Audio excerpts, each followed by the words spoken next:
ସାରେ ଅନେକ ପରିବାର ବେଘର ହୋଇଯାଇଛନ୍ତି।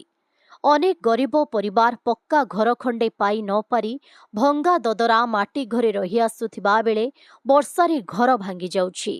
ଫଳରେ ସେମାନେ ଦୟନୀୟ ଜୀବନଯାପନ କରୁଛନ୍ତି। ସମସ୍ତଙ୍କୁ ପକ୍କା ଘର ଯୋଗାଇ ଦେବାକୁ ସରକାରଙ୍କ ଘୋଷଣାରେ ରହିଯାଇଛି। ଘର ପାଇଁ ବର୍ଷ ବର୍ଷ ଧରି ସଂଘର୍ଷ କରୁଥିବା ଏକ ଅଭାବୀ ପରିବାରକୁ ନେଇ ଖଡ଼ିଆଳରୁ ଦେଖିବା ଏହି ରିପୋର୍ଟ। ଘର ଖଣ୍ଡେ ପାଇଁ ହନ୍ତସନ୍ତ ନୂଆପଡ଼ା ଜିଲ୍ଲା ବୋଡେନ ବ୍ଲକ ଅନ୍ତର୍ଗତ ବୁଏର ଗ୍ରାମ ପଞ୍ଚାୟତ ଅନ୍ତର୍ଗତ କୁଠିଆପଡ଼ା ଗାଁର ଆମପାଣିପଡ଼ା। ପଡ଼ାରେ ରହୁଥିବା ସଞ୍ଜୁ ଖର୍ସେଲଙ୍କ ଦୁଃଖ କହିଲେ ନ ସରେ। ରାୟପୁର ନିକଟସ୍ଥ ବାଗବେହେରା ସହରରେ ଜନ୍ମ ହୋଇଥିବା ସଞ୍ଜୁ 8 ବର୍ଷ ତଳେ ଆସି ଏହି ଗାଁରେ ରହୁଛନ୍ତି। ସ୍ତ୍ରୀ ସସ୍ମିତା ସହ 4 ପୁଅ ଝିଅ ସହ ଏଠାରେ ରହନ୍ତି। ବଡ଼ ଝିଅ ମୀରାକୁ 6 ବର୍ଷ ହୋଇଥିବା ବେଳେ ପୁଅ ବୀରା 4 ବର୍ଷର, ଝିଅ ଶିବାନୀ 1.5 ବର୍ଷର ଓ ସାନ ପୁଅ ଚନ୍ଦନର ବୟସ ମାତ୍ର 2 ମାସ। ଏକ ଭଙ୍ଗା ଦଦରା ଘରେ 6 ପ୍ରାଣୀ କୁଟୁମ୍ବ ରହି ଆସୁଥିବା ବେଳେ ଗତ ସପ୍ତାହରେ ବର୍ଷାରେ ଘର ଭାଙ୍ଗି ଯାଇଥିଲା। ରାତିରେ ଶୋଇଥିବା ବେଳେ ଘର ଭାଙ୍ଗି ପଡ଼ିଥିଲା। ପାଖ ପଡ଼ିଶା ଆସି ସମସ୍ତଙ୍କୁ ଉଦ୍ଧାର କରିଥିଲେ। ଅଳ୍ପକେ ବଞ୍ଚି ଯାଇଥିଲେ କୁନି କୁନି ପୁଅ ଝିଅ। ସଞ୍ଜୁ ଭଙ୍ଗା ଘରର ଅଧାକୁ ପଲିଥିନ୍ ଢାଙ୍କି ପରିବାର ସହ ରହୁଛନ୍ତି। ତାଙ୍କୁ ଏବେ ଘର ଖଣ୍ଡେ ଆବଶ୍ୟକ ହୋଇପଡ଼ିଛି। 8 ବର୍ଷ ହେଲା ସଞ୍ଜୁ ସପରିବାର ସହ ଏହି ଗାଁରେ ରହି ଆସୁଛନ୍ତି। କିନ୍ତୁ ଅଦ୍ୟାବଧି ତାଙ୍କୁ ରାସନ କାର୍ଡ ଖଣ୍ଡେ ମିଳିପାରିନାହିଁ। ତାଙ୍କର ବିଲ ବାଡ଼ି ମଧ୍ୟ ନାହିଁ। ପରଘରେ ମୂଲ ଖଟିଲେ ପେଟ ପାଇଁ ଦିଓଳି ଖାଦ୍ୟ ବ୍ୟବସ୍ଥା ହୋଇପାରେ। ଆବାସ ଯୋଜନାରେ ଘର ଖଣ୍ଡେ ପାଇବା ପାଇଁ ଅନେକ ଥର ପ୍ରଶାସନର ଦ୍ୱାରସ୍ଥ ହେଲେଣି, କିନ୍ତୁ ପ୍ରତିଶ୍ରୁତି ଛଡ଼ା ଆଉ କିଛି ମିଳିପାରୁନାହିଁ। ଏକ ଅଧା ଭଙ୍ଗା ଘରେ କେମିତି ରହିବେ ଏହି ପରିବାର? ନିଜ ପାଇଁ ସ୍ୱାମୀ ସ୍ତ୍ରୀଙ୍କ ଚିନ୍ତା ଯେତେ ନାହିଁ, ଛୋଟ ଛୋଟ ପିଲାଛୁଆଙ୍କ ପାଇଁ ଅଧିକ ଚିନ୍ତା। ଭଙ୍ଗା ଘରେ ରହି କେତେଦିନ ଆଉ ସ୍ୱପ୍ନ ଦେଖିବେ?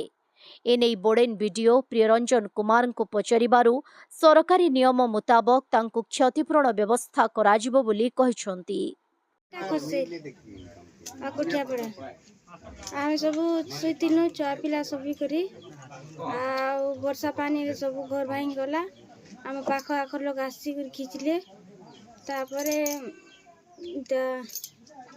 ସବୁ ଛୁଆମାନେ ଗୁଲଗୁଲାଇ କରି ଜରି କୁରିଆରେ ଅଛୁ। ଏବେ ଜରି ଗୋଟେ ଆଡ଼ି କରି ଆମର କିଛି ଅସୁବିଧା ନ ଜମିନି ବାଡ଼ିନି କିଛି ନି, ଖାଲି କମେ କମେ ଖାଇସୁଁ। ତ ଏବେ ସରକାର କାଣା ଦାବି করবে? ସରକାରକୁ ଖାଲି ଚାଉଳ କାର୍ଡ ଗୋଟେ ମାଗୁଛୁ ଆଉ ଘର ଟିକେ ମାଗୁଛୁ, ଜଲ୍ଦି ଟିକେ ଦେବ ବୋଲି। ବାଗଲୋର କୁଠିଆପଡ଼ା ଆମେ ଆଜ୍ଞା ଭିତରେ ଶୋଇଥିନୁ। ରାତି ବେଶୀ ବର୍ଷା ହେଲା, ଘର ଭାଙ୍ଗିଗଲା। ଆମକୁ ଘର ଟିକେ ଜଲ୍ଦି ମିଲୁ।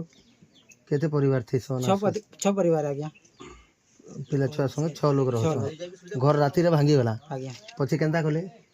ରାତିରେ ଭାଙ୍ଗିଗଲା। ଆମ ପଡ଼ୋଶୀ ଲୋକ ଆସିକରି ଘିଚିଲେ। ଏବେ କେନ୍ତା କରି ରହୁଛ? ଏବେ ଜରିଟେ ଆଡ଼ି କରି ରହୁଛୁ। ତ କାଣା ଚାହିଁବେ? ସରକାର କାଣା ମାଗବେ? ଆମକୁ ଘର ଟିକେ ଜଲ୍ଦି ମିଲୁ ବୋଲି।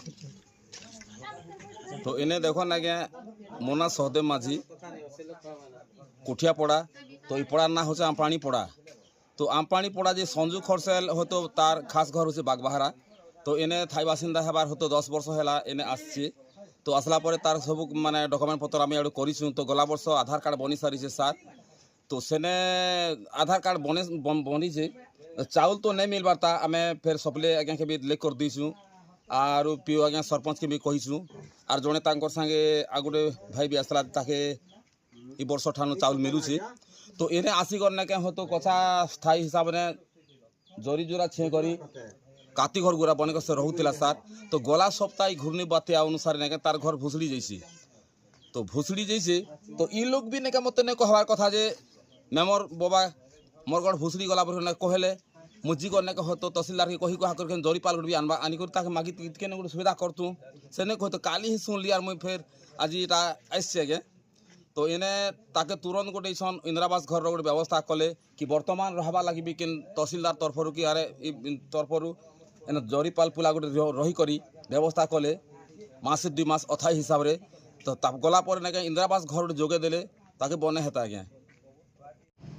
आमर नुआपड़ा जिले में विगत लघुचाप माने 4-5 दिन धरी लगातार वर्षा होता से समय घर गुड़ाक भांगी से उपर जिलापाल भी निर्देश अच्छी जे जो घर गुड़ाक भंगा होती आरआई एवं आम तहसिलदार मानकर गोटे आसेसमेंट हम रिपोर्ट गलापर आम एसआरसी जो गाइडलाइन अनुसार जहाँ क्षयक्षति दिजाची से व्यवस्था निश्चित भाव करा। नुआपड़ा जिल्लारू जगन्नाथ सागर रिपोर्ट ओडिशा हाइलाइट समाचार।